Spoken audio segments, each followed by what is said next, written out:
الحمدللہ رب العالمین والصلاة والسلام علی سید الانبیاء والمرسلین اما بعد فاعوذ باللہ من الشیطان الرجیم بسم اللہ الرحمن الرحیم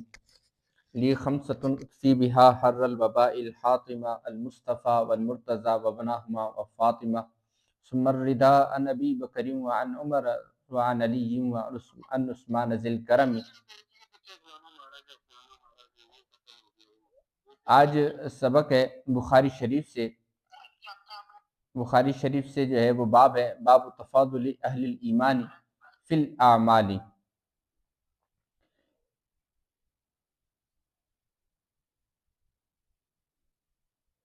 اس کی جو سب سے پہلی حدیث مبارکہ ہے،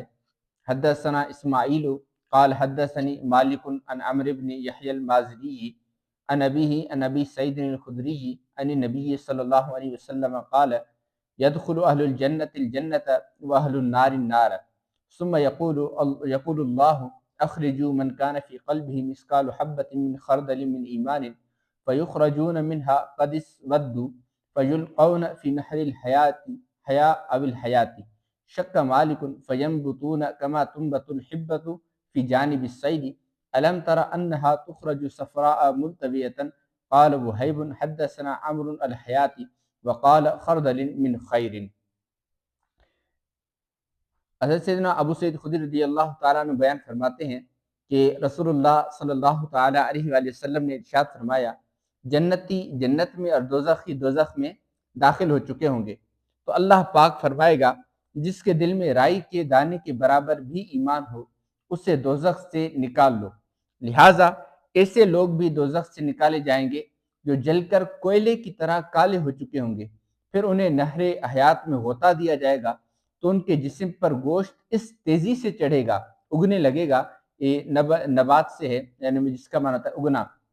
جیسے بہتے پانی، سیل جو ہے نا، سیلاب بہتا پانی کے کنارے سبزہ اگتا ہے، اس کی جو اطراف کے اندر تقریباً جو ہے وہ سبزہ ہوتا ہے، جس طرح وہاں پر سبزہ اگتا ہے مسلسل پانی کی فراوانی کی وجہ سے، تو اس طرح جو ہے وہ آب حیات سے غوطہ لگانے کی وجہ سے ان کے جسم کے اوپر گوشت اگائے گا۔ کیا تم نہیں دیکھتے کہ وہ زرد اور لپٹا ہوا نکلتا ہے، یعنی کہ بہت زیادہ تعداد میں نکل رہا ہوتا ہے۔ اب جو ہے وہ جو الفاظ پیچھے ذکر کیے گئے نہر کے، تو دو لفظ ہیں، ایک الحیا اور ایک ہے الحیات، کہ جس کے اندر امام مالک کو شک ہوا کہ حدیث کے اندر اصل لفظ کیا ہے، نہر حیا یا پھر نہر حیات۔ اور جب جنتی جنت میں اور دوزخی دوزخ میں چلے جائیں گے تو اللہ کریم انبیاء کرام فرشتوں اور جنتی مومنوں سے مخاطب ہو کر فرمائے گا کہ دوزخ میں جائیں اور جس کے دل میں رائی کے دانے کے برابر بھی ایمان ہو اسے نکال لائیں۔ لہٰذا یہ سارے حضرات ہی یہ کام کریں گے۔ لوگ اس حالت میں جہنم سے نکالے جائیں گے کہ جل کر کوئلے کی طرح کالے ہو چکے ہوں گے، پھر انہیں نہر حیات میں ڈالا جائے گا تو ان کے جلے بھنے جسم انتہائی تیزی کے ساتھ اپنی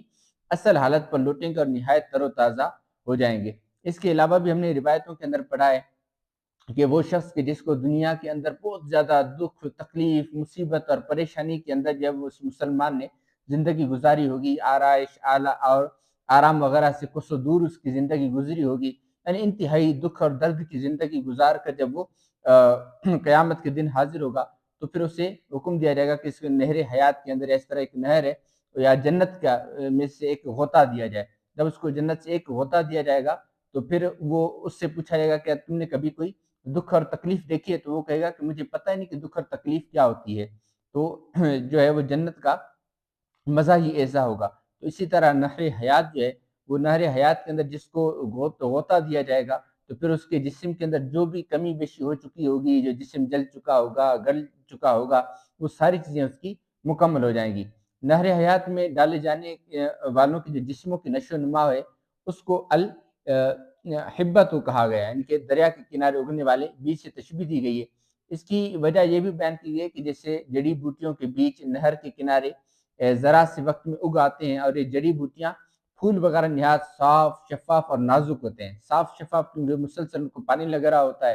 اور ایسے ہی نافرمان مسلمانوں کو ان کے برے اعمال دینے کے بعد جب انہیں جہنم سے نکال کر نہر حیات سے غوطہ دیا جائے گا تو ان کے جسم بھی بہت تیزی کے ساتھ اپنی گزشتہ حالت پر لوٹ آئیں گے اور بالکل صاف، شفاف اور تر و تازہ ہو جائیں گے۔ اور جو الفاظ آخر میں فرمایا گیا کہ صفرا ملتویتن، تو صفرا یعنی زرد رنگ دیکھنے میں بھلا معلوم ہوتا ہے، اور ہنا جو کہ جنتی پھولوں کا سردار ہے وہ بھی زرد رنگ کا ہوگا، اسی سبب سے زرد رنگ کا یہاں پر ذکر فرمایا گیا۔ اور جو ملتویتن لپٹے ہونے کا ذکر ہے وہ اس لیے فرمایا گیا کہ پیچ در پیچ ہونا، یعنی کہ جس کی تہ بتہ ہو، یہ بھی اس کی خوبصورتی میں اضافے کا باعث بنتا ہے۔ جس طرح کہ گلاب وغیرہ کا پھول ہوتا ہے تو وہ بھی تہ بتہ ہوتا ہے، تو اس وجہ سے کہا گیا ملتویتن۔ اور جس طرح کے روایتوں کے اندر بھی آتا ہے کہ جو جہنم سے سب سے آخری شخص نکالا جائے گا، تو ایک اللہ کے بزرگ کا مجھے نام ابھی ذہن میں نہیں آ رہا، تو ان کا یہ تھا کہ کاش وہ شخص میں ہوتا، کیونکہ اگرچہ وہ سب سے آخر میں جو ہے وہ جہنم سے نکالا جائے گا، لیکن پھر بھی اس کے مسلمان ہونے کا جو ہے وہ تو یقین ہے، یعنی اس بات کا تو یقین ہے کہ وہ بندہ جو ہے وہ مسلمان مرے گا، اس کا خاتمہ ایمان پر ہی ہوگا، تو اس وجہ سے انہوں نے اس بات کی خواہش ظاہر کی کہ کاش جو ہے وہ آخری شخص میں ہوں۔ اگلی حدیث مبارکہ ہے حدثنا محمد بن عبید اللہ قال حدثنا ابراہیم بن سعد عن صالح عن ابن شہاب عن ابی امامة بن سهل بن حنیف انه سمع ابا سعید الخدری یقول قال رسول اللہ صلی اللہ علیہ وسلم بین انا نائم رأیت الناس یعرضون علی وعلیہم قمص منها ما يبلغ الصدی ومنها ما دون ذلك وعرض علی عمر بن الخطاب وعلیہ قمیص یجره قالوا فما اولت ذلك یا رسول اللہ قال الدین۔ حضرت سیدنا ابو سعید خدری روایت کرتے ہیں کہ رسول اللہ صلی اللہ تعالیٰ علیہ وآلہ وسلم نے فرمایا، ایک مرتبہ میں سویا ہوا تھا تو میں نے دیکھا کہ لوگ میرے سامنے یوں پیش کیے جا رہے ہیں کہ ان سب پر قمیصیں ہیں، بعض کی قمیصیں سینوں تک اور بعض کی سینے سے بھی نیچے ہیں، اور میرے سامنے حضرت عمر بن خطاب رضی اللہ تعالیٰ عنہ کو پیش کیا گیا، ان پر ایسی قمیص تھی جسے وہ گھسیٹ رہے تھے۔ صحابہ کرام علیہم رضوان نے پوچھا، یا رسول اللہ صلی اللہ تعالیٰ علیہ وآلہ وسلم، آپ نے اس خواب کی کیا تعبیر لی کہ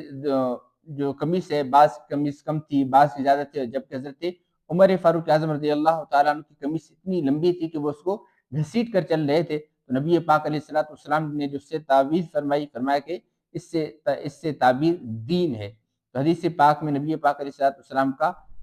خواب جو ہے مبارک کا ذکر کیا گیا، اور آپ نے لباس کی تعبیر دین سے فرمائی، کیونکہ جس طرح لباس بدن کا ستر اور زینت ہے، اسی طرح دین جو ہے وہ دل اور جان کے لیے ستر اور زینت ہے، اور جس طرح لباس مقامی ستر کے لیے آڑ ہے، اسی طرح ایمان بھی جہنم کے لیے آڑ ہے۔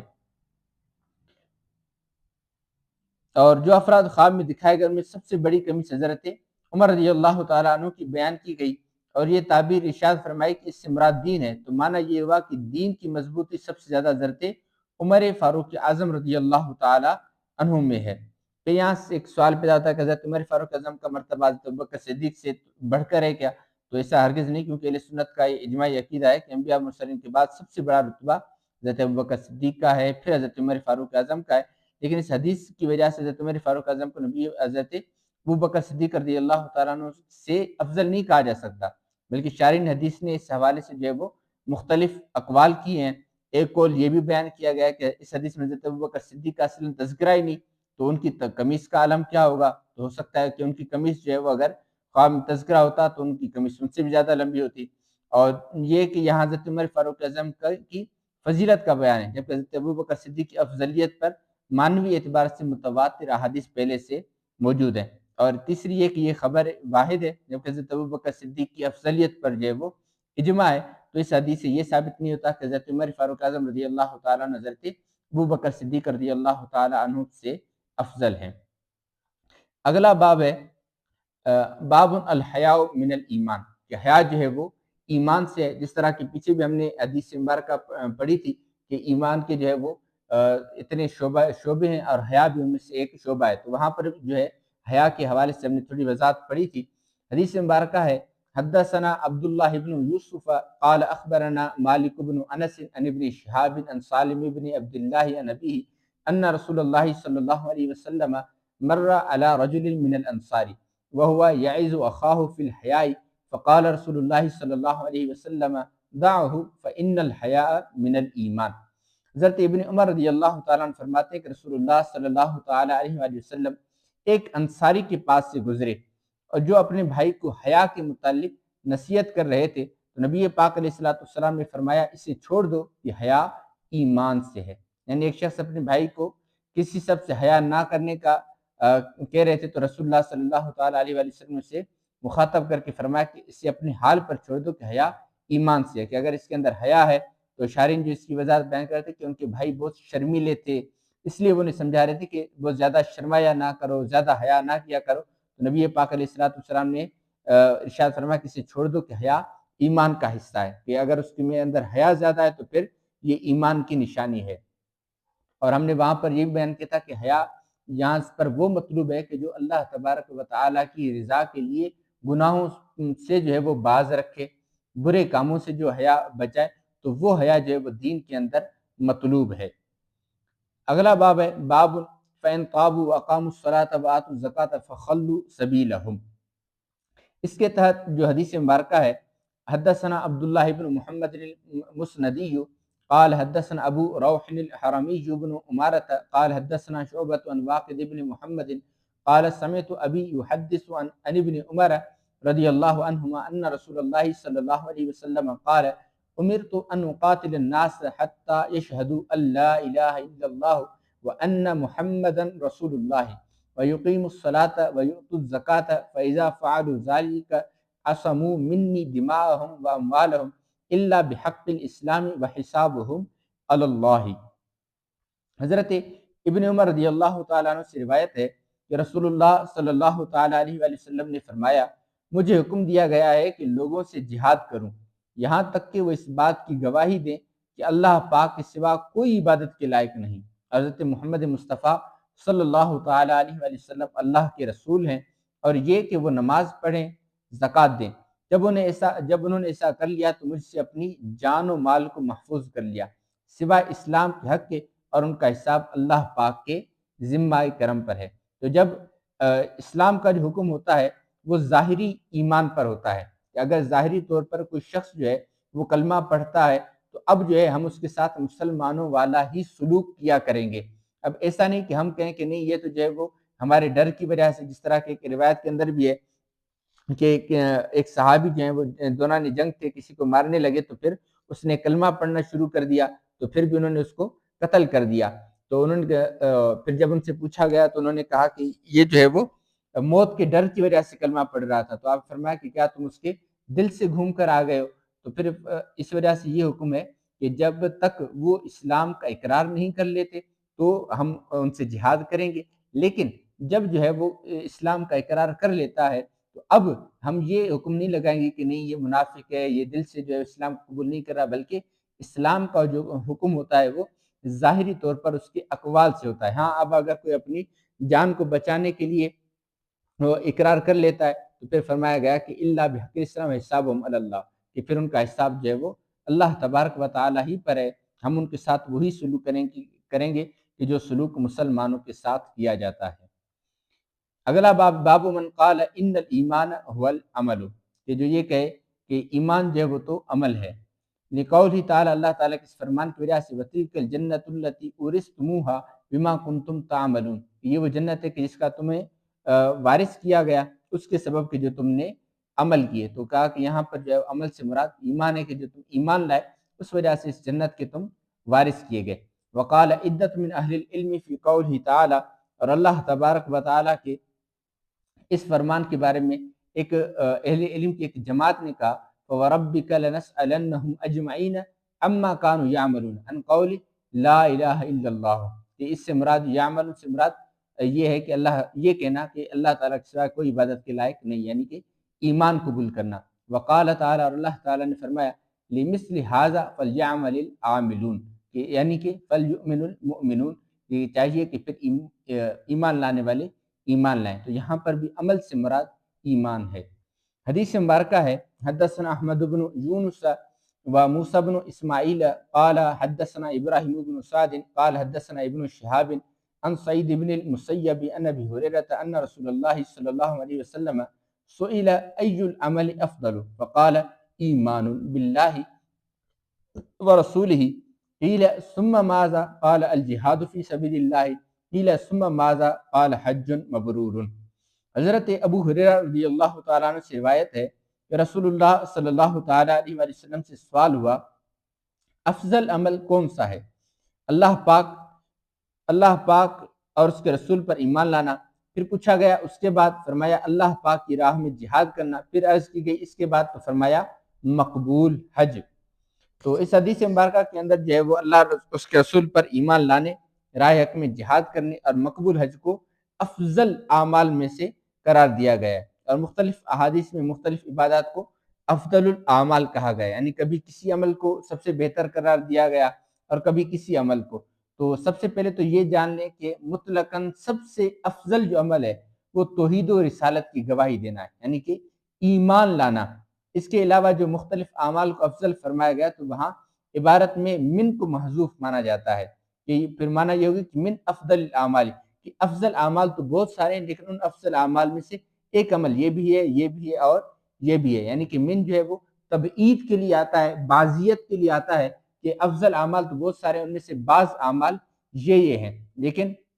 جو سب سے افضل عمل ہے تو وہ ایک متفقہ مسئلہ یہی ہے کہ سب سے افضل عمل جو ہے وہ ایمان لانا ہے، کہ جب تک یہ ایمان لانے کا عمل صحیح سے ادا نہیں ہوگا تو تب تک کوئی بھی عمل فائدہ نہیں دے گا۔ اور حج مبرور فرمایا گیا، تو حج مبرور کے معنی یہ ہے کہ وہ حج جو گناہ، ریاکاری اور شبہات سے پاک ہو، اور یہ بھی کہا گیا کہ وہ حج جو عند اللہ، یعنی اللہ پاک کی بارگاہ میں مقبول ہو، اسے حج مبرور کہا جاتا ہے۔ اور حج کے مقبول ہونے کی علامت یہ ہے کہ آدمی حج کرنے کے بعد پہلے سے زیادہ پابند شریعت ہو جائے، کہ ویسی حالت اس کی نہ رہے بلکہ شریعت پر پابندی کے حوالے سے وہ پہلے سے بہتر ہو جائے۔ تو یہ جو ہے ایک نشانی ہے کہ اس نے جو حج کیا اس کا حج جو ہے وہ قبول کیا گیا۔ اور حج مبرور کے بعد شاعر نے یہ بھی معنی کیا کہ وہ حج جس میں آنے جانے میں گناہ نہ کیے گئے ہوں، اور اس کی ایک ہی علامت یہ بھی ہے کہ سفر میں اپنے ساتھیوں پر خرچ کرتا جائے، تو پھر ایسے حج کو حج مبرور کہا گیا ہے۔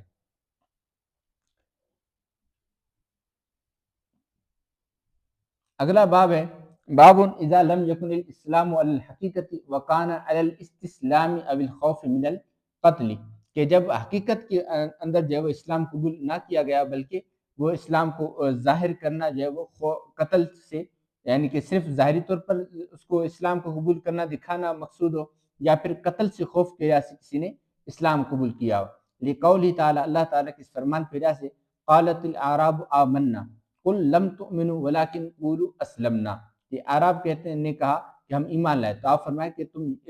ایمان نہیں لائے لیکن تم یہ کہو کہ ہم نے اسلام قبول کیا۔ فَإِذَا كَانَ عَلَى الْحَقِيقَةِ فَهُوَ عَلَى قَوْلِهِ جَلَّ ذِكْرُهُ إِنَّ الدِّينَ عِنْدَ اللَّهِ الْإِسْلَامِ، کہ اللہ کے نزدیک جو مقبول دین ہے وہ دین اسلام ہی ہے۔ اس کے متعلق حدیث مبارکہ ہے، حدثنا ابو الیمانی قال اخبرنا شعیب عن الزہری قال اخبرنی عامر بن سعد بن ابی وقاص عن سعد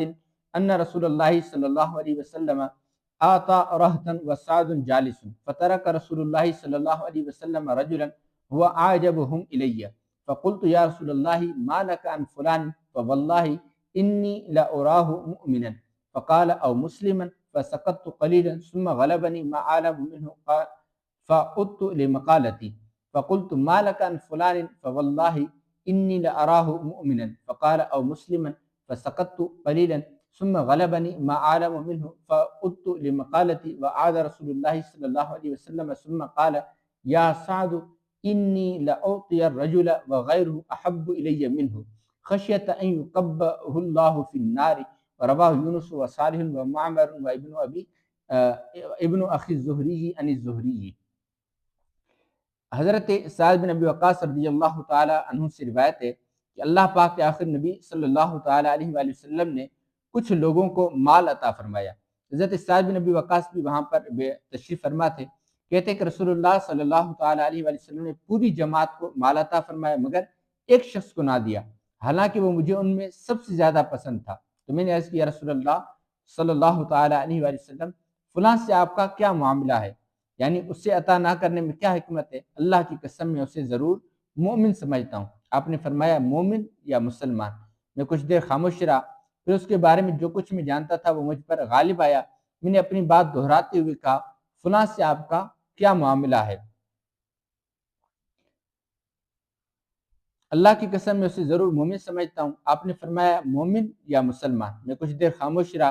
پھر میں اس کے بارے میں جو کچھ جانتا تھا وہ مجھ پر غالب آیا۔ میں نے اپنی بات دہرائی تو آپ نے وہی بات دہرائی۔ پھر فرمایا اے سعد، میں کسی شخص کو دیتا ہوں حالانکہ مجھے اس کے علاوہ دوسرا شخص زیادہ عزیز ہوتا ہے۔ میں جس کو دیتا ہوں تو اس خوف سے دیتا ہوں کہ اللہ پاک اسے اوندھے منہ دوزخ میں داخل نہ کر دے۔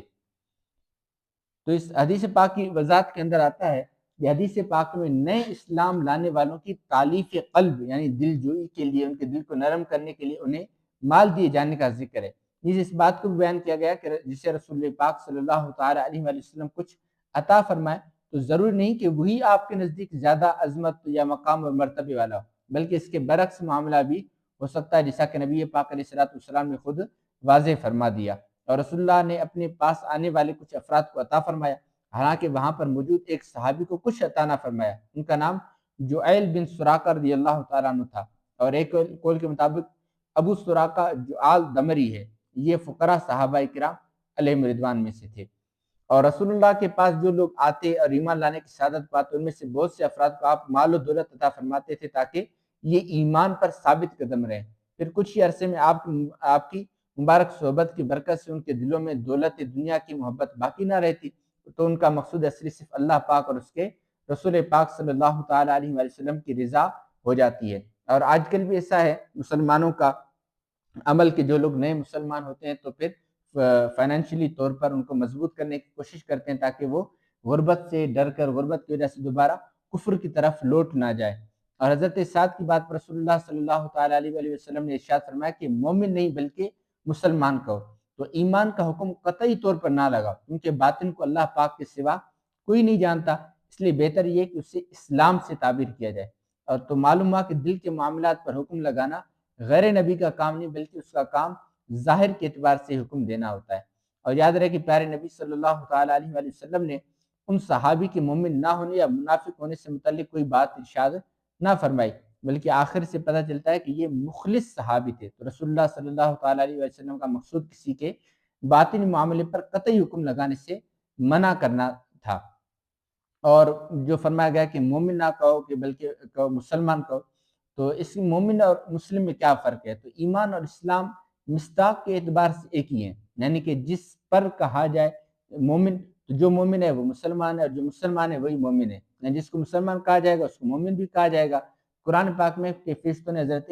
ابراہیم علیہ السلام سے عرض کی تھی کہ فَأَخْرَجْنَا مَنْ كَانَ فِيهَا مِنَ الْمُؤْمِنِينَ فَمَا وَجَدْنَا فِيهَا غَيْرَ بَيْتٍ مِنَ الْمُسْلِمِينَ، تو ہم نے اس شہر میں جو ایمان والے تھے نکال لیے، تو ہم نے وہاں ایک ہی گھر مسلمان پایا۔ یہاں حضرت لوط علیہ السلام ان کے گھر والوں کی بات ہو رہی ہے کہ ان کو پہلے مومن کہا اور پھر انہی کو جو ہے وہ مسلمین کہا، تو جس سے واضح ہوتا ہے کہ مومن اور مسلم جو ہے وہ ان کا مصداق ایک ہی ہے، فرق نہیں ہے ان کے اندر۔ ہاں اسلام کا جو اطلاق ہے وہ بعض اوقات ظاہری اطاعت و فرما برداری پر ہوتا ہے، اور ایمان کا اطلاق جو ہے وہ باطنی امور پر ہوتا ہے، کہ اسلام کا معنی کہ زبان سے اقرار کرنا، اور ایمان کا معنی یہ کہ تصدیق قلبی، ٹھیک ہے۔ تو اس وجہ سے بعض اوقات اس کے اندر فرق کیا جاتا ہے، اور باطنی چیز پر اطلاع عام عوام کو نہیں ہوتی بلکہ ظاہری حالت کو ہر کوئی جان سکتا ہے۔ تو اس وجہ سے حضرت سعد نے ان کے مومن ہونے کا یقین کر کے قسم کے ساتھ بیان کیا کہ یا رسول اللہ،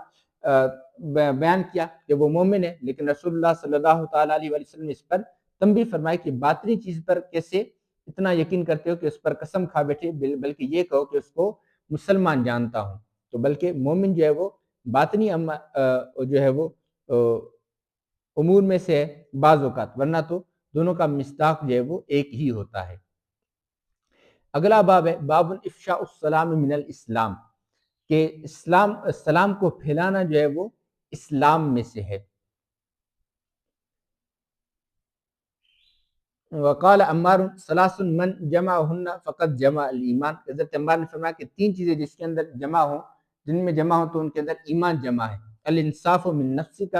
اپنی جان سے انصاف کرنا، وبذل السلام للعالم، عالم کے اندر سلام کو پھیلانا، والانفاق من الاقتار، اور حدیث ہے حدثنا قتیبۃ قال حدثنا لیث عن یزید بن ابی حبیب عن ابی الخیر عن عبد اللہ بن عمرو ان رجلا سأل رسول اللہ صلی اللہ علیہ وسلم ای الاسلام خیر، ایک شخص صحابی نے نبی پاک علیہ الصلوۃ والسلام سے سوال کیا، شخص نے سوال کیا کہ کون سا اسلام بہتر ہے، کہ اسلام کی کون سی خصلت جو ہے وہ بہتر ہے؟ فرمایا تطعم الطعام وتقرأ السلام علی من عرفت ومن لم تعرف، کہ تم کھانا کھلاؤ اور تم سلام کو اس کو کہ جس کو تم جانتے ہو اور اس کو کہ جس کو تم نہیں جانتے، تو چاہے کسی کو ہم جانتے ہیں یا نہیں جانتے ان پر جو ہے وہ سلام کو پھیلانا، سلام پیش کرنا، اور سلام کے حوالے سے پہلے بھی ہم نے کچھ احادیث مبارکہ پڑھی ہیں۔ اس سے اگلا باب باب کفران العشیر و کفر دون کفر فیہ عن ابی سعید عن النبی صلی اللہ علیہ وسلم حدثنا عبداللہ بن مسلمۃ عن مالک عن زید بن اسلم عن عطاء بن یسار عن ابن عباس قال قال النبی صلی اللہ علیہ وسلم اریت النار فاذا اکثر اہلها النساء یکفرن قیل ایکفرن باللہ قال یکفرن العشیر ویکفرن الاحسان لو احسنت الى احداهن الدهر ثم رأت منک شیئا قالت ما رأیت منک خیرا قط۔ حضرت ابن عباس رضی اللہ تعالیٰ عنہ بیان فرماتے ہیں کہ رسول اللہ صلی اللہ تعالیٰ علیہ وآلہ وسلم نے ارشاد فرمایا میں نے دوزخ کو دیکھا تو میں نے دیکھا اس میں عورتیں زیادہ تھیں، کفر یعنی ناشکری کرنے کی وجہ سے۔ سوال کیا گیا کیا وہ اللہ پاک کا کفر کرتی ہیں؟ آپ نے فرمایا نہیں، بلکہ وہ شوہروں کی ناشکری کرتی ہیں اور احسان فراموشی کرتی ہیں۔ اگر تم ایک مدت تک اس کے ساتھ بھلائی سے پیش آتے رہو، پھر وہ تمہاری طرف سے کوئی معمولی کوتاہی دیکھے گی تو یہی کہے گی مجھے تم سے کبھی کوئی بھلائی نہیں ملی۔ تو حدیث پاک کی وضاحت کرنا جاتا ہے کہ شوہروں کے احسانات و عنایت کو فراموش کرنے کی وجہ سے جہنم میں اکثریت عورتوں کی ہوگی، اور حدیث پاک میں عورتوں کی ناشکری والی خصلت کو کفر سے تعبیر کیا گیا ہے۔ اس سے مراد وہ کفر نہیں جو ایمان کی ضد ہے، بلکہ اس سے مراد جو ہے وہ کفران نعمت یعنی حق و احسان کو چھپانا اور اس کو جھٹلانے کے معنی کے اندر ہے۔ اور جہنم میں عورتوں کے زیادہ ہونے کا سبب یہ ہے کہ بقیہ گناہوں میں مرد و عورت دونوں ہی شریک ہیں، لیکن شوہر کی ناشکری اور اس کی احسان فراموشی کا گناہ عورتوں کے ساتھ خاص ہے، اور یہ گناہ ان میں عام بھی ہے۔ تو حدیث پاک میں اس بات کی طرف اشارہ کہ اکثر عورتوں میں صبر کا مادہ بہت ہی کم ہوتا ہے، جس کی وجہ سے وہ معمولی سے تکلیف اور پریشانی پر صبر و شکر کی بجائے ناشکری کا مظاہرہ کرتی ہیں، اور اپنے خاوند کے اچھے سلوک اور احسانات کو یکسر فراموش کر کے شکوہ و شکایت کے انبار لگا دیتی ہیں۔ تو یہ عورتوں کی ایک خصلت ہے، کیونکہ عورتوں کو جو ہے وہ حدیث پاک میں جس طرح آیا ہے کہ بے شک عورت ٹیڑھی پسلی سے پیدا کی گئی ہے، تمہارے لیے کسی طرح سیدھی نہیں ہو سکتی، اگر تم اس سے فائدہ اٹھانا چاہتے ہو تو اس کے ٹیڑھے پن کے ساتھ فائدہ اٹھا لو، ورنہ اسے سیدھا کرتے کرتے توڑ ہی ڈالو گے، اور ان کو توڑنے کا مطلب یہ ہے کہ انہیں طلاق دے بیٹھو گے۔ تو عورتوں کی جو ہے وہ خصلت کے اندر یہ بات شامل ہے کہ وہ ناشکری کرتی ہیں، وہ احسان فراموشی کرتی ہیں، لیکن مردوں کو چاہیے کہ پھر وہ اپنا سینہ چوڑا رکھیں، وہ جو ہیں وہ اس بات کو برداشت کریں، ورنہ اگر وہ ان کو بالکل سیدھا کرنے کی طرف جائیں گے تو پھر وہ ان سے ہاتھ دھو بیٹھیں گے، یعنی کہ اپنی شادی کو خراب کر کے بیٹھیں گے، اپنی ازدواج زندگی کا ہی وہ خاتمہ کر بیٹھیں گے۔ اگلا باب ہے باب المعاصی من امر الجاہلیت ولا یکفر صاحبها بارتکابها الا بالشرک، کہ معاصی یعنی گناہ جو ہیں وہ جاہلیت کے کاموں میں سے ہیں، جاہلیت کے امور میں سے ہیں، اور گناہوں کی وجہ سے اس کا کرنے والے کی تکفیر نہیں کی جائے گی سوائے یہ کہ شرک کے، کہ سب سے بڑا گناہ شرک ہے، شرک کرنے والا جو ہے وہ کافر ہوتا ہے، اس کے علاوہ دیگر گناہوں کی وجہ سے بندہ مشرک نہیں ہو جاتا۔ لقول نبی صلی اللہ علیہ وسلم انک امرؤ فیک جاہلیت وقول اللہ تعالی ان اللہ لا یغفر ان یشرک بہ ویغفر ما دون ذلک لمن یشاء، بے شک اللہ تعالیٰ جو ہے وہ اس بات کو معاف نہیں فرماتا کہ اس کے ساتھ شرک کیا جائے، کہ اگر کوئی اللہ تعالیٰ کے ساتھ شرک کرے، اللہ تعالیٰ کی ذات و صفات کے اندر کسی کو اس کا شریک ٹھہرا تو اس کو اللہ تعالیٰ معاف نہیں فرماتا، لیکن اس کے علاوہ جس کو اللہ تعالیٰ جو گناہ چاہے معاف فرما دیتا ہے۔ وَإِنَّ طَائِفَتَانِ مِنَ الْمُؤْمِنِينَ اقْتَتَلُوا فَأَصْلِحُوا بَيْنَهُمَا فَسَمَّاهُمُ الْمُؤْمِنِينَ، کہ مسلمانوں کے مومنین کے دو گروہ نے آپس میں قتال کیا، پھر آپس میں جو ہے وہ انہوں نے صلح کر لی، لیکن پھر بھی ان کو مومن ہی کہا گیا۔ حالانکہ مسلمانوں کا ایک دوسرے کے درمیان قتال کرنا جو ہے وہ گناہ ہے، لیکن اس گناہ کی وجہ سے ان کو کافر نہیں کہا گیا، بلکہ پھر بھی ان کو مومن ہی کہا گیا۔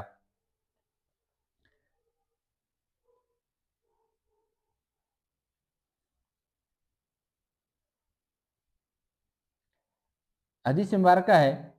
حدثنا عبد الرحمن ابن المبارک قال حدثنا حماد حدثنا ایوب ویونس عن الحسن عن الاحنف بن قیس قال ذهبت لانصر هذا الرجل فلقيني ابو بکرة فقال اين تريد قلت انصر هذا الرجل فقال ارجع فاني سمعت رسول الله صلى الله عليه وسلم اذا التقى المسلمان بسيفيهما فالقاتل والمقتول في النار فقلت یا رسول اللہ هذا القاتل فما بال المقتول قال انه كان حريصا على قتل صاحبه۔ حضرت احمد بن قیس کہتے ہیں کہ میں ایک شخص کی مدد کرنا چاہتا تھا، تو مجھے حضرت ابو بکرہ ملے، تو انہوں نے کہا کہ تمہارا کیا ارادہ ہے، کہاں جانا چاہتے ہو؟ تو میں نے کہا کہ میں اس شخص کی مدد کرنا چاہتا ہوں۔ اس شخص کی مدد کرنے کے لیے تو انہوں نے کہا کہ لوٹ جاؤ، بے شک میں نے رسول اللہ صلی اللہ تعالی علیہ وسلم سے سنا کہ آپ نے ارشاد فرمایا کہ اذا التقى المسلمان بسیفہما، کہ جب دو مسلمان اپنی تلواروں کے ساتھ آپس میں ملیں، یعنی کہ لڑائی کریں، آپس میں لڑیں تلواروں کے ساتھ، تو قاتل اور مقتول دونوں آگ میں ہیں۔ تو میں نے عرض کیا رسول اللہ حاضل قاتل، کہ یہ بات تو قاتل کے لیے، قاتل تو صحیح ہے کہ اس نے ایک مسلمان کو قتل کیا، اس وجہ سے وہ جہنم میں، فما بال المقتول، مقتول کا کیا معاملہ ہے کہ جو اس کو قتل کیا گیا وہ جہنم میں کیوں جائے گا؟ تو فرمایا کہ انہ کان حریصا علی قتل صاحب، یہ بھی تو ہے، یہ بھی تو اپنے ساتھی کے قتل کے اوپر حریص تھا، خواہش مند تھا کہ اگر اس کو موقع ملتا تو یہ قتل کر دیتا، لیکن اس کو موقع نہیں ملا، لیکن قتل کرنے کا ارادہ تو یہ رکھتا تھا۔ حدیث مبارکہ ہے، حدثنا سلیمان بن حرب قال حدثنا شعبۃ عن واصل الاحدبی عن المعرور قال لقيت ابا ذر بالربزة وعليه حلة وعلى غلامه حلة فسألته عن ذلك فقال إني ساببت رجلا فأيرته بأمه فقال للنبي صلی اللہ علیہ وسلم یا ابا ذر آیرته بأمه انک امرؤ فیک جاہلیۃ اخوانکم خولکم فجعلهم اللہ تحت ایدیکم فمن كان اخوه تحت یده فلیطعمه مما یأکل ویلبسه مما یلبس ولا تکلفوهم ما یغلبهم فإن کلفتموهم فأعینوهم۔ حضرت ابو ذر رضی اللہ تعالیٰ عنہ روایت کرتے ہیں، میں نے ایک شخص کو برا بھلا کہتے ہوئے اسے اس کی ماں کے حوالے سے آر دلائی، تو رسول اللہ صلی اللہ تعالیٰ علیہ وسلم نے مجھ سے ارشاد فرمایا، اے ابو ذر، کیا تم نے اسے اس کی ماں کے حوالے سے آر دلائی ہے؟ تم ایسے شخص ہو کہ تم میں جاہلیت کی خصلت باقی ہے، تمہارے خدام تمہارے بھائی ہیں، اللہ پاک نے انہیں تمہارا ماتحت بنا دیا ہے، بس جس کا بھائی اس کا ماتحت ہو تو اسے وہی کھلائے جو خود کھاتا ہے، اور وہی پہنائے جو خود پہنتا ہے، اور ان کے ذمے ایسا کام نہ لگاؤ جس کا کرنا ان پر دشوار ہو، اور اگر ان کے ذمے مشکل کام لگاؤ تو بھی ان کی مدد کرو۔ تو حدیث مبارکہ کے اندر نبی پاک میں کسی کو نسب یا والدین کی وجہ سے آر دلانے کی مذمت بیان کی گئی ہے۔ اس کے بعد کا بیان ہے کہ اگر کسی کے ماتحت کچھ افراد ہوں تو اسے چاہیے کہ انہیں اپنا بھائی سمجھے، ان کے کھانے پینے اور پہننے اوڑھنے کا خیال رکھے، ان سے زیادہ مشقت والا کام نہ لے، اگر مشقت والا کام لینا ہی پڑے تو پھر ممکنہ صورت میں ان کی مدد بھی کرتا رہے۔ حضرت ابو ذر غفار رضی اللہ تعالیٰ عنہ کی جن سے تکرار ہوئی تھی حضرت بلال رضی اللہ تعالیٰ عنہ تھے، آپ نے ان کو کہا تھا یا ابن السودا، یہ ایک کالی عورت کے بیٹے، تو رسول اللہ صلی اللہ تعالیٰ علیہ وسلم نے فرمایا کہ ابو ذر اپنا محاسبہ کرو، تمہیں ابھی تک دور جاہلیت کی عادت باقی ہے۔ تو آپ نے حضرت بلال سے معذرت کی اور اپنے رخسار زمین پر رکھ دیا، اور حضرت بلال سے اصرار کیا کہ اپنا پاؤں میرے رخسار پر رکھیں۔ تو یہ جو ہے وہ کتنی بہترین ان کی ادا ہے، اور ان کا یہ کرنا جو ہے وہ شاید اسی وجہ سے ہو تاکہ ان کے دل سے جو ہے وہ تکبر وغیرہ ختم ہو جائے۔ تو یہ صحابہ کرام علیہم رضوان ہیں جو نبی پاک علیہ السلام کی ہر فرمان پر اطاعت بجا لانے، عمل کرنے کے لیے ہر وقت جو ہے وہ حاضر رہتے، اور اسی وقت وہ اس پر عمل بھی کیا کرتے تھے۔ تو اللہ تبارک و تعالی ہمیں بھی صحابہ کرام علیہم رضوان کی اطاعت رسول والا جو جذبہ تھا اس میں سے کچھ حصہ عطا فرمائے، اور ہمیں بھی نبی پاک علیہ السلام کی مبارک احادیث مبارکہ سننے، پڑھنے، سمجھنے، دوسروں تک پھیلانے اور عمل کرنے کی خوب